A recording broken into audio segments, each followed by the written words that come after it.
छत्तीसगढ़ में जवान नक्सलियों का काल बन गए हैं। 2026 तक नक्सलियों का सफाया तय माना जा रहा है। प्रदेश में नक्सलवाद पर ऐसा प्रहार हो रहा है जिससे नक्सलियों की कमर टूट रही है। सरकार ने नक्सलियों को 2 रास्ते दिए थे।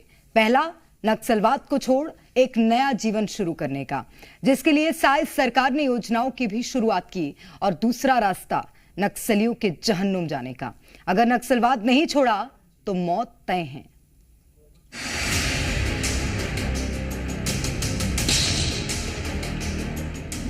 जवानों की तैयारी, आतंक के खात्मे की बारी।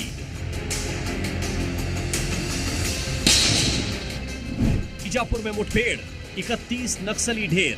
सुरक्षा बल के बीच में मुठभेड़ हुई। कुल 31 माओवादियों का डेड बॉडी अभी तक रिकवर किए गए थे। नक्सल का खात्मा, प्रहार जोरदार। उनके मांद में घुस के हमारे सुरक्षा बल के जवानों ने लोहा लिया है और माना यह जा रहा है कि इस साल की ये सबसे बड़ी सफलता है। नापाक इरादे, नहीं सहेगी सरकार। 2026 तक इस देश से नक्सलवाद को समाप्त करना है। नक्सलवाद पर प्रचंड प्रहार।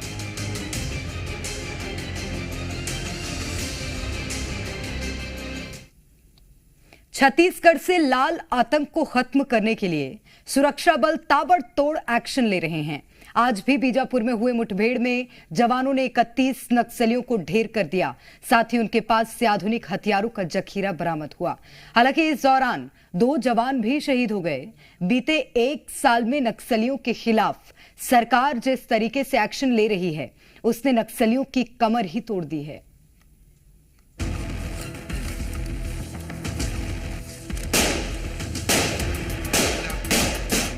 12 घंटे का एनकाउंटर, अब तक 31 नक्सली ढेर। बड़ा ऑपरेशन, बड़ी सफलता। लाल आतंक खात्मे की ओर। छत्तीसगढ़ के बीजापुर की सीमा पर नक्सलियों के खिलाफ सुरक्षा बल बड़ा ऑपरेशन चला रहे हैं। एक के बाद एक एक्शन से लाल आतंक का खात्मा किया जा रहा है। आज बीजापुर के नेशनल पार्क इलाके के जंगल में जवानों और नक्सलियों के बीच मुठभेड़ हो गई।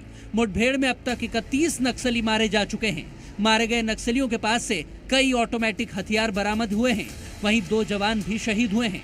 मुठभेड़ में 2 जवान घायल भी बताए जा रहे हैं, जिन्हें इलाज के लिए हेलीकॉप्टर से रायपुर भेजा गया है। इलाके में सुरक्षा बलों का सर्च ऑपरेशन अब भी जारी है। आज दिनांक 9 फरवरी को प्रातः 8 बजे से अनेक बार माओवादी एवं सुरक्षा बल के बीच में मुठभेड़ हुई। मुठभेड़ के पश्चात इलाके के सर्चिंग में अब तक कुल 31 माओवादियों का डेड बॉडी रिकवर की गए थे। सभी माओवादियों का शनाख्ती की कार्रवाई की जा रही है। इस मुठभेड़ में हमारा 2 जवान घायल हुआ। दोनों घायल जवान का इवैक्यूएशन इंडियन एयरफोर्स के हेलीकॉप्टर के माध्यम से रायपुर में की गई। उन दोनों जवान की स्थिति अभी खतरे से बाहर, यह इलाज जारी है।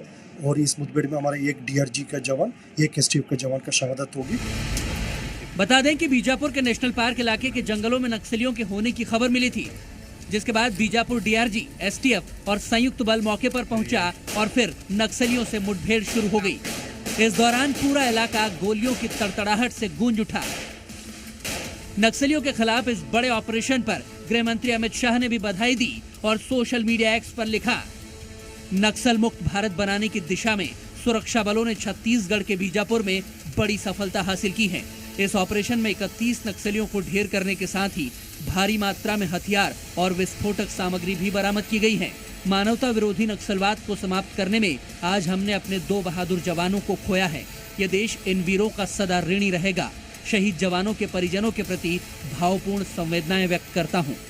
छत्तीसगढ़ के मुख्यमंत्री और डिप्टी सीएम ने भी लाल आतंक की कमर तोड़ने वाले इस ऑपरेशन पर जवानों को बधाई दी है।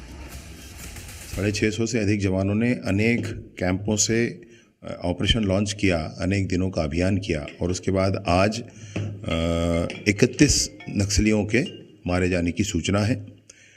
ये सभी वर्दीधारी थे और AK-47, इंसास, BGL लॉन्चर्स, ऐसे सारी चीज़ें, ऑटोमेटेड बड़े सारे हथियार उनसे बरामद किए गए।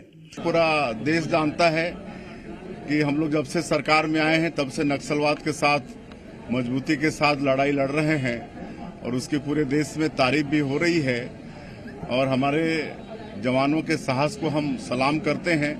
बहुत बहादुरी के साथ नक्सलवाद के साथ लड़ रहे हैं। पिछले 14 महीनों में सुरक्षा बलों ने छत्तीसगढ़ में 274 नक्सलियों को मार गिराया है। वहीं इस दौरान 1166 नक्सलियों को गिरफ्तार किया गया तो 969 नक्सलियों ने सरेंडर भी किया है। बता दें कि मोदी सरकार ने मार्च 2026 तक देश से नक्सलवाद को जड़ से खत्म करने का संकल्प लिया है। ऐसे में आज 31 और नक्सलियों के खात्मे ने लाल आतंक पर बड़ा प्रहार किया है। ब्यूरो रिपोर्ट, जी मीडिया। नक्सलियों पर हुए ताबड़तोड़ एक्शन को लेकर डिप्टी सीएम विजय शर्मा से जी मीडिया ने खास बातचीत की। इस दौरान उन्होंने क्या कहा, सुनाते हैं। जवानों ने एक बार फिर से नक्सलियों पर कार्रवाई करते हुए 31 नक्सलियों को मार गिराया है। छत्तीसगढ़ के डिप्टी सीएम विजय शर्मा इस वक्त हमारे साथ मौजूद हैं और इस पर प्रतिक्रिया चाहेंगे। एक बार फिर से जो है ताबड़तोड़ कार्रवाई हो रही है, नक्सलियों का जो है मार गिराया गया है। कितने नक्सलियों को मार गिराया गया, कितने जवान घायल हुए, क्या कहेंगे? ऐसी ही एक कार्रवाई पहले और हुई थी जिसमें 31 नक्सली मारे गए थे। इस बार आज के इस ऑपरेशन में भी 650 से अधिक जवानों ने हिस्सा लिया है। अनेक दिशाओं से उन्होंने घेर कर अनेक दिनों के ऑपरेशन के बाद नक्सलियों को घेर कर ढेर किया हुआ है। 31 नक्सली मारे गए हैं। इसमें AK-47, SLR, INSAS, BGL launchers, ऐसे बहुत सारे हथियार, ऑटोमेटेड हथियार मिले हैं। हमारे 2 जवान शहीद हुए। मैं हृदय से उनको नमन करता हूं। उनके परिवार को ईश्वर संबल प्रदान करें। 2 जवान हमारे घायल हुए, उनको एयरलिफ्ट करके लाया गया है इलाज के लिए। मैं सोचता हूं कि जवानों की भुजाओं की ताकत पर ये कार्यवाहियां हुई है। माननीय अमित शाह जी का संकल्प बड़ा है, माननीय विष्णुदेव साय जी का मार्गदर्शन बड़ा है और आने वाले समय में, नियत समय में बस्तर में शांति की स्थापना होगी। 2026 तक जो है खात्मा करने की बात लगातार कही जाती है, क्या लगता है 2026 तक खात्मा? मार्च 2026 का विषय कहा गया है। सशस्त्र नक्सलिज्म समाप्त होगा, न सिर्फ छत्तीसगढ़ से वरन समूचे भारतवर्ष से। तो ये डिप्टी सीएम विजय शर्मा जी। तो लाल आतंक को मिट्टी में मिला देने का संकल्प देश के गृह मंत्री अमित शाह ने लिया है और इस संकल्प के लिए केंद्र की मोदी सरकार ऑपरेशन 26 को अंजाम देने में लगी हुई है। यानी अगले साल तक देश में नक्सलवाद का नामो निशान मिटाने की तैयारी है।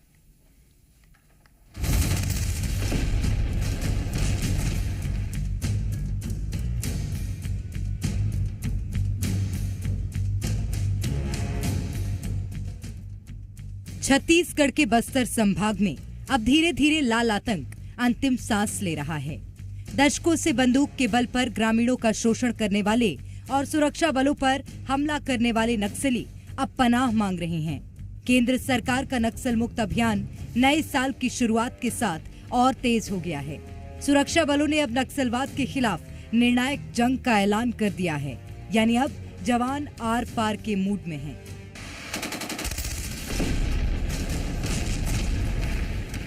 इस साल की शुरुआत में ही जवानों का नक्सलवाद के खिलाफ तगड़ा प्रहार देखने को मिला। इसका अंदाजा इसी बात से लगाया जा सकता है कि साल 2025 में जवानों ने 40 से ज्यादा नक्सलियों को मार गिराया। यानी प्रतिदिन के हिसाब से सुरक्षा बल हर रोज 2 से ज्यादा नक्सलवादियों को मार रहे हैं। साथ ही सरकार ने नक्सलवादी इलाके में इस साल ज्यादा से ज्यादा कैंप लगाने के लिए आदेश दिए हैं, जिससे नक्सलवादियों पर काबू पाया जा सके।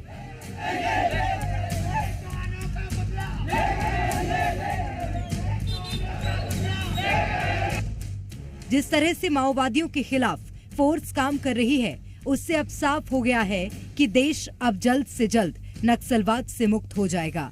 बस्तर से लेकर गरियाबंद और कवर्धा से लेकर धमतरी तक में फोर्स नक्सलियों पर ताबड़तोड़ वार कर रही है। एक के बाद एक नक्सलियों के बड़े लीडर मारे जा रहे हैं। छत्तीसगढ़ में नक्सलवाद के खिलाफ प्रहार जारी है।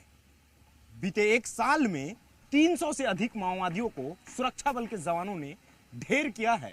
थुलथुली में एक बड़ी हार्डकोर लीडर नीतू को ढेर करने में भी बड़ी सफलता मिली है और हाल ही में गरियाबंद में चलपति को भी सुरक्षा बल के जवानों ने ढेर किया है। इन 300 माओवादियों में से करीब 1 दर्जन ऐसे माओवादी हैं जिनके खिलाफ लाखों और करोड़ों के इनाम भी दर्ज थे। जिस तेजी के साथ सुरक्षा बल के जवान नक्सलियों की मांद में घुसकर लोहा ले रहे हैं और जिस तरह से लगातार सफलताएं मिल रही है, उससे यह माना जा रहा है कि अब नक्सलवाद खात्मे की ओर है। टारगेट 2026 को सुरक्षा बल के जवान बखूबी अंजाम देते हुए नजर आ रहे हैं।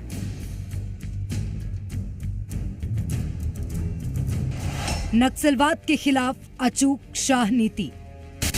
31 मार्च 2026 को इस देश की भूमि पर से हम नक्सलवाद को पूर्ण रूप से समाप्त करने का काम करेंगे।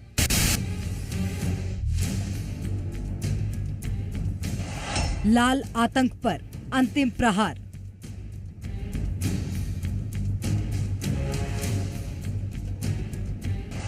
अब नक्सली आतंक होगा ऑल आउट।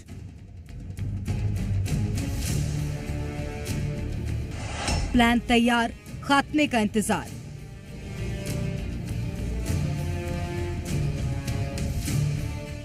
केंद्रीय गृह मंत्री अमित शाह ने ठान लिया है कि अब नक्सलवाद को ध्वस्त करना है। लाल आतंक का अब नामो निशान मिटा देना है। छत्तीसगढ़ से नक्सल की जड़ों को इस कदर उखाड़ फेंकना है कि दोबारा ना पनप सके। यानी अमित शाह ने नक्सलियों के खिलाफ निर्णायक जंग का ऐलान कर दिया है। शाह ने नक्सल खात्मे की तारीख भी तय कर दी है।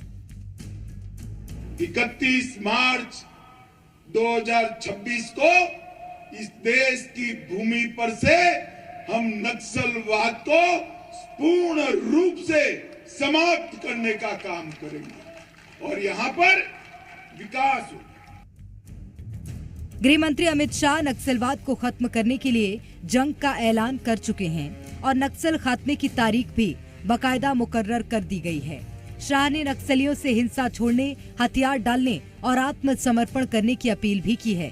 साथ ही चेतावनी भी दी है, यानी अगर नक्सली हिंसा नहीं छोड़ते हैं तो उनका सफाया तय है। आप सरेंडर करिए, हथियार छोड़िए, हम आपके विकास की चिंता करें, इससे बड़ी क्या बात हो सकती है। अब जवान ऑपरेशन एंटी नक्सल को कामयाब करने के लिए एक्शन में नजर आ रहे हैं। पिछले दिनों नक्सलियों के खिलाफ जवानों की कार्रवाई इस बात की गवाही दे रही है कि अब वो दिन दूर नहीं जब देश नक्सलवाद यानी लाल आतंक से मुक्त होगा और लोगों के अंदर से नक्सलियों का भय खत्म होगा। गृह मंत्री अमित शाह ने 31 मार्च 2026 की डेडलाइन रखी है, यानी इसी तारीख को माओवाद से देश को आजादी दिलानी है, जिसके लिए जवान ताबड़तोड़ कार्रवाई कर रहे हैं। अब लाल आतंक के झंडा बरदार नक्सलियों के पास दो ही रास्ते हैं, आत्मसमर्पण करें या कार्रवाई के लिए तैयार हो जाएं, क्योंकि नक्सल खात्मे का प्लान तैयार हो चुका है और अब नक्सलवाद के खिलाफ तगड़ा प्रहार हो रहा है।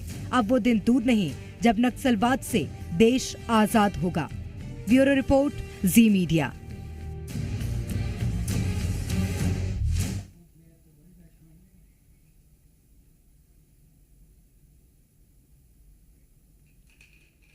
और अब आपको नक्सलवाद का इतिहास बताते हैं। 1967 में शुरू हुई नक्सली हिंसा देखते ही देखते पूरे देश में आग की तरह फैल गई और नक्सलियों ने जमकर आतंक मचाया। माओवाद के गढ़ में ना गोलियों की आवाज थमती है और ना ही बम धमाके रुकते हैं। इनका खौफ इस कदर बढ़ा कि सेना के जवानों को मोर्चा संभालना पड़ा। आखिर नक्सलवाद है क्या? आखिर क्यों नक्सलवाद का नाम सुनते ही जहन में आतंक और तबाही की तस्वीर दिखने लगती है? देश में नक्सलवाद के जन्म की पूरी कहानी देखिए इस खास रिपोर्ट में।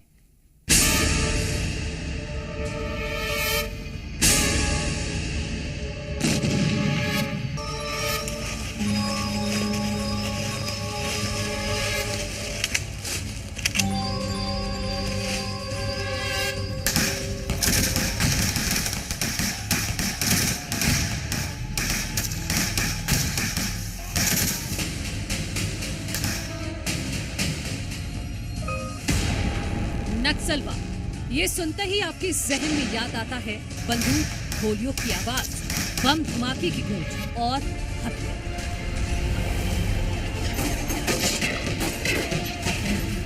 करीब एक दशक पहले छत्तीसगढ़ से झारखंड और मध्य प्रदेश से लेकर पश्चिम बंगाल तक लाल आतंक ने अपनी जड़ें जमाई हुई। बीते 10 सालों में लाल आतंक का प्रभाव तो जरूर कम हुआ, लेकिन लाल आतंक का खौफ नहीं।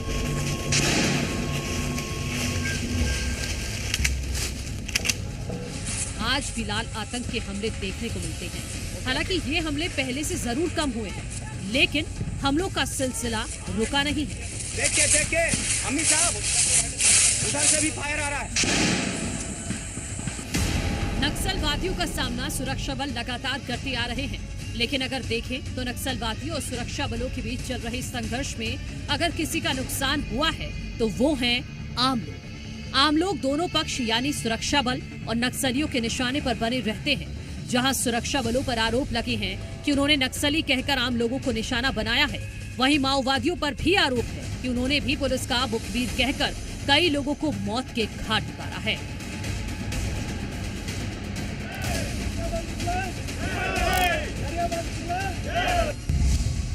अब यहाँ सवाल उठता है कि आखिर नक्सलवाद है क्या, इसका जन्म कैसे हुआ, आखिर नक्सलियों का मकसद क्या है। तो इसके लिए आपको पीछे यानी साल 1967 में जाना होगा। ये वही साल था जब पश्चिम बंगाल के नक्सलबाड़ी गांव से नक्सलवाद की चिंगारी निकली और देखते ही देखते पूरी ताकत के साथ देश के कई राज्यों में फैल गई। यानी आज से 56 साल पहले एक ऐसा आंदोलन शुरू हुआ जो पूरे भारत में फैल गया।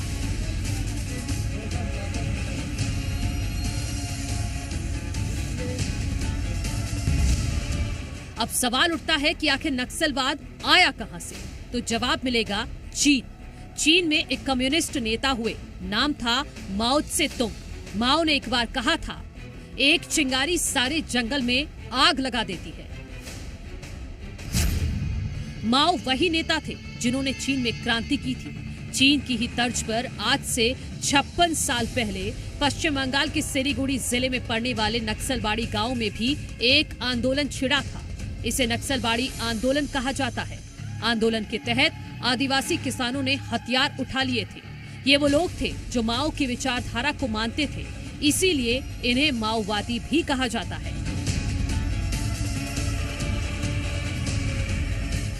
नक्सलबाड़ी गांव में 5 दशक पहले जो माओवाद की चिंगारी जली थी, वो कुछ ही समय में देश भर में आग की तरह फैल गई। वहीं ये आंदोलन नक्सलबाड़ी में हुआ था, इसीलिए माओवादियों को नक्सली भी कहा जाता है। अब सवाल उठता है कि आखिर कैसे शुरू हुआ था नक्सलबाड़ी आंदोलन।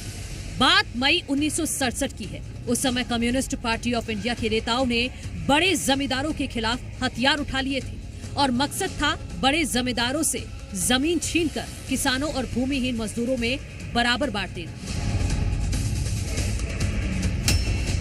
ऐसा माना जाता है कि नक्सल आंदोलन के पीछे अधूरे कृषि सुधार थे, बेहताशा गरीबी, भूमिहीन किसानों का शोषण और सामाजिक न्याय से दूरी ने जनता और वामपंथी नेताओं के असंतोष की आग को भड़का दिया था। कृषि सुधार ने नए और अमीर किसानों को पैदा कर दिया। ये वो किसान थे जो गरीबों से अपने खेतों में मजदूरी करवाते थे, लेकिन उसके साथ अपना हिस्सा साझा नहीं करते थे, जबकि असल में मेहनत मजदूर ही किया करते थे। नतीजा ये हुआ कि जमींदार अमीर होते गए और भूमिहीन मजदूर खाने को भी तरस गए। पूरी तरह से खेती पर निर्भर लोगों में गरीबी का स्तर बढ़ता चला गया और फिर आंदोलन हुआ। यह आंदोलन सिर्फ और सिर्फ सामाजिक आर्थिक गुस्सा था।